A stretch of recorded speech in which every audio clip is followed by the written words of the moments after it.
पंडित दीनदयाल उपाध्याय के 109वें जन्मदिन के उपलक्ष्य में फरह स्थित स्थल पर पंडित दीनदयाल उपाध्याय स्मृति समारोह में शामिल हुए। 4 दिवसीय कार्यक्रम रविवार को शुरू हो गया। दूसरे दिन संस्कृत मंत्री जयवीर सिंह पंडित दीनदयाल उपाध्याय जन्मस्थली पहुंचे और पंडित जी के मार्गों का अनुसरण किया तथा नमन कर श्रद्धा सुमन अर्पित किए। सभी ने बताया कि जब तक अंतिम पायदान पर बैठे व्यक्ति का विकास नहीं होता है, तब तक देश और समाज का विकास नहीं होगा। आखिरी पायदान पर बैठे व्यक्ति का विकास होना चाहिए, इसलिए अंतिम गांव के विकास की सरकार योजना बना रही है। जो गांव खाली हुए हैं उन्हें फिर विकसित कर बसाया जा रहा है, जिससे पर्यटक आ सकें और आजीविका बढ़ सके। विपक्ष पर हमला बोलते हुए कहा कि जो दोषी हैं उनको बख्शा नहीं जाएगा। साथ ही बताया कि सद्भावना सम्मेलन में आने का उनका बड़ा सौभाग्य है, जो उनके जन्मस्थली और कर्मस्थली पर पहुंचे हैं। जानकारी देते हुए यह बताया। महान देशभक्त, महान प्रखर राष्ट्रवादी, ऐसे नेता जिनकी नीतियों रीतियों को लेकर के जिन्होंने नारा दिया था कि जब तक समाज के अंतिम छोर के व्यक्ति का विकास नहीं होगा तब तक भारत उन्नति का मार्ग प्रशस्त नहीं कर सकता है। ऐसे अंत्योदय के प्रणेता आदरणीय पंडित दीनदयाल उपाध्याय जी के जन्मदिन का एक पावन अवसर पर है हम यहाँ खड़े हैं। हम लोग सौभाग्यशाली है कि उनकी कर्मस्थली, उनकी जन्मस्थली पर, उनके जन्मदिन के अवसर पर हम सब लोगों के आने का सौभाग्य मिला है। मैं उन्हें सच्चा नमन करता हूं, उनका हार्दिक अभिनंदन, वंदन और स्वागत करता हूं और हम यकीन करते हैं कि उन्हीं के बताए हुए मार्ग पर चलते हुए आज भारत आर्थिक प्रगति के रास्ते पर, सामरिक प्रगति के रास्ते पर चलते हुए विश्व पटल पर पुनः एक बार विश्व गुरु बने, विकसित भारत बने।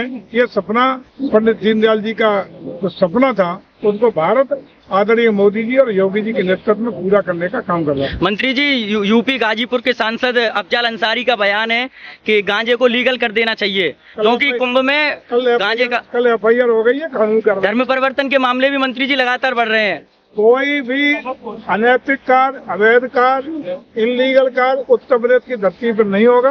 योगी जी की सरकार की लाठी मजबूत है, बुलडोजर मजबूत है, नहीं लफंगे ही नहीं होगा। मंत्री जी, धर्म छुपाकर हिंदू लड़कियों से शादी विवाह किया जा रहा है, इस पर क्या कहेंगे? इनके खिलाफ कठोर कार्रवाई बनी हुई है, आजीवन कारावास तक की सजा का प्रावधान किया। GL Bajaj Institute of Technology and Management, Greater Noida, where academic excellence meets innovation. GL Bajaj has become the first private engineering college in Uttar Pradesh to get NAC A+ in first cycle. Our campus is equipped with state-of-the-art infrastructure, top-notch facilities, modern classrooms, cutting-edge labs, and comfortable living spaces, ensuring a facilitative environment.